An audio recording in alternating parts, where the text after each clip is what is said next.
pagkidlat ng matinding bagyo at mga dilubyo. Ang tugon ng pamahalaan sa atin ay mga ambon-ambon at mumong benepisyo at proteksyon. Kung kaya naman, upang lalo pang iabante ang panawagan ng mamamayan, tinatawagan natin si Attorney Luke ay si Attorney Aaron Pedrosa mula sa Sanlakas. Mga kasama! Buhay mo ba kayo dyan? Pagpupugay po sa ating lahat na nagmarsya mula sa circle papunta dito ngayon sa Diliman Doctors sa kahabaan ng Commonwealth. Ako na po ang pangwakas ng tagapagsalita. Pero hindi natin binawakasan ang ating programa ngayong araw na ito. Pagkos ating pinamalas na walang ulan, walang init ng araw, walang bagyo ang makakapigil sa laksa-laksang pagkilos ng manggagawa at masang Pilipino. Sinabi na ng mga unang nagsalita ang ating hatol sa gobyernong ito. BBM, bigo ang masa. Idadagdag po natin dito na itong gobyerno ay utak, pulbura. Ngayon naman, binabalik sa bagong Pilipinas ni Marcos ang lumang polisiya sa paghimod ng puwet ng Amerikano. Pinalawig ang mga base militar, bumili ng mga bomba sa India. Ngayon, fighter jet, multi-role fighter jet mula sa Sweden. Bakit ito ang inuuna ng gobyerno na alam niya ang taong bayan ay gutom, naghihirap, lumalaki ang utang ng pamahalaan? Ipambibili na sana ng gamot para sa mga ospital, ipagtatayo ng mga paaralan, dagdag na textbook, dagdag na kaguruan, dagdag na sweldo para sa kawani ng gobyerno. Bala, kanyon, tangke, mga aeroplano ang binili. Utak, pulbura. Hindi ito ang gusto nating pagbabago. Ito'y pagpapatuloy ng lumang tugtugin.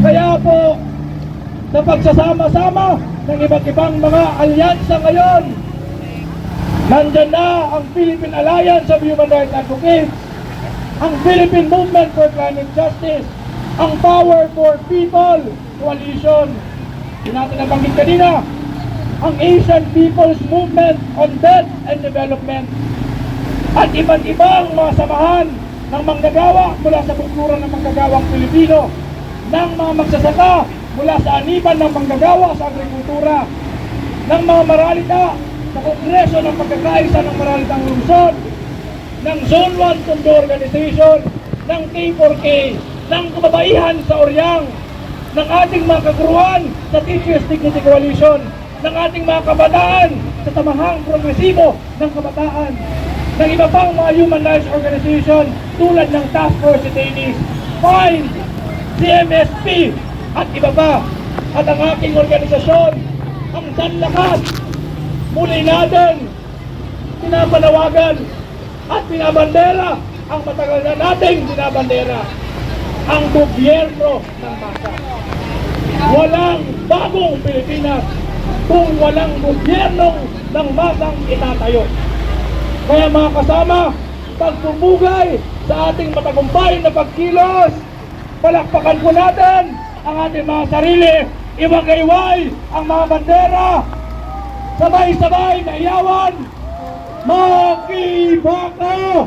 Huwag matakot! Huwag matakot! Makibaka!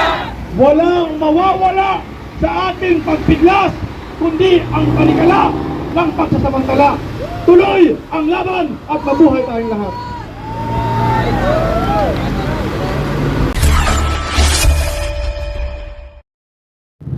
So ngayon, ito po yung zona na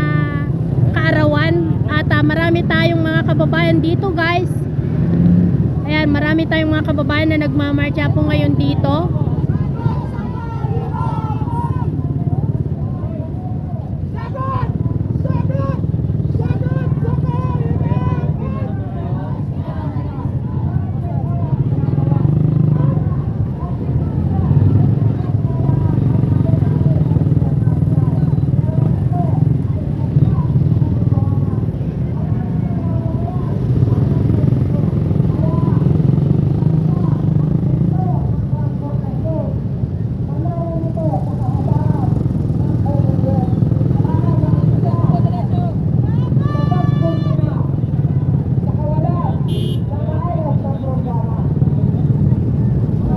Kung sumanib dito yung may isog, wala na, mas mahaba pa yan, guys.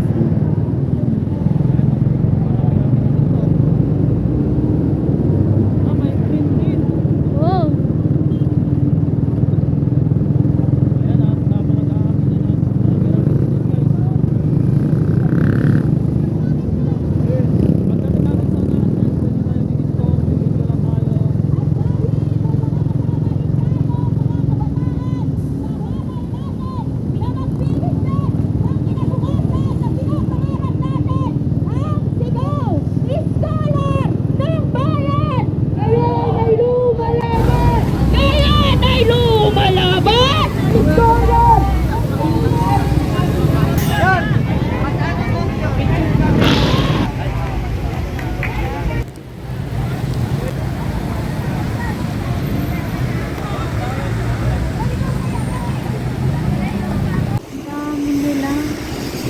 Hindi lang pala doon. Saan yung papunta? Doon rin.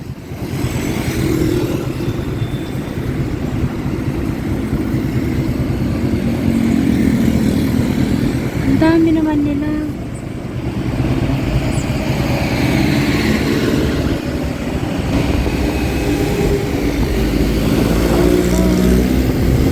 Mas marami pala sila.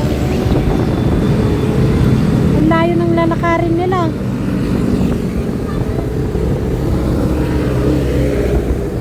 Nagasimbol sila muna sa iyo. Oo. Second batch. Pangalawa sa mga naunang taong bayan na sumisigaw ng hinaing sa Pangulo. Isinabay sa zona niya.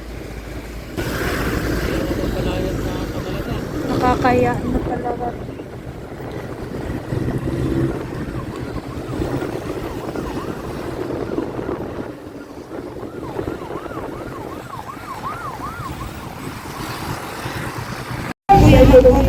Simpleng nakalinta. Baby ni Bidem sa Malacanang.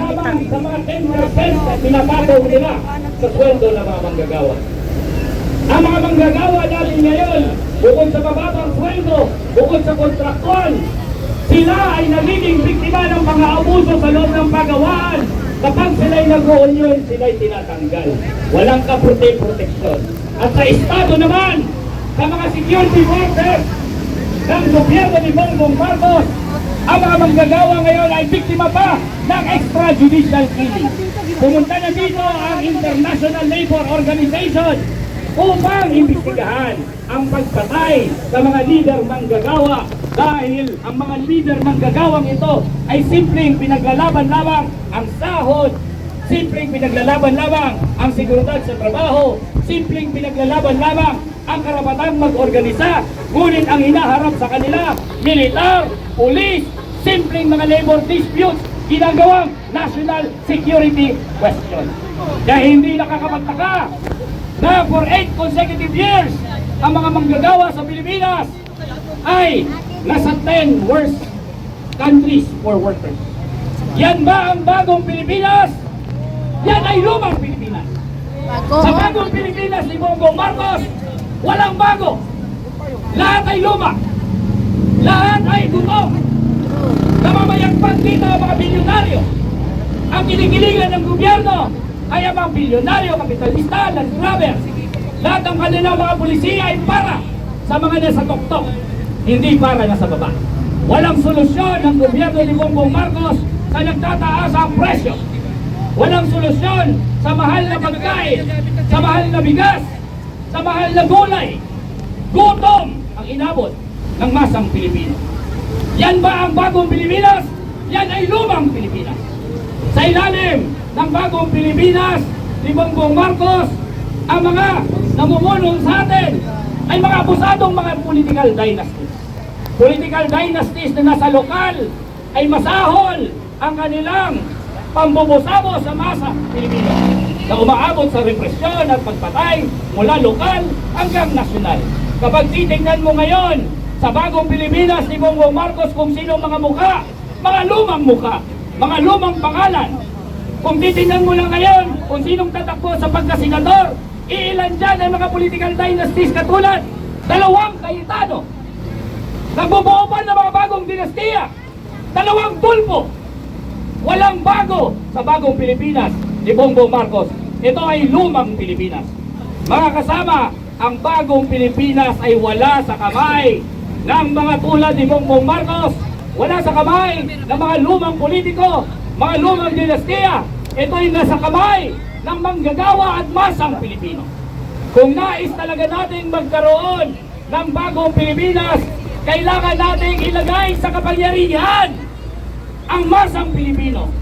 Kailangan natin ilagay sa kapangyarihan ang manggagawang Pilipino. Kung ang masa at manggagawang Pilipino nasa kapangyarihan, titingnan lang natin kung starvation wages ang makukuha ng manggagawa. Kung ang masang Pilipino at manggagawang Pilipino nasa kapangyarihan, titingnan lang natin kung ang polisiya ng gobyernong yan na nasa kamay ng masa at manggagawang Pilipino ay para sa bilyonaryo. Titingnan lang natin kung ang buwis ay binubuwisan ng masa o buminubuwisan ng mga bilyonaryo. Wala sa kanila ang magtakda ng bagong Pilipinas. Nandirito ngayon sa hanay natin. Nasa atin ang kapangyarihan na itayo ang bagong Pilipinas sa ilalim ng gobyerno ng masa. Mabuhay ang masang Pilipino! Mabuhay ang muling manggagawa! Puri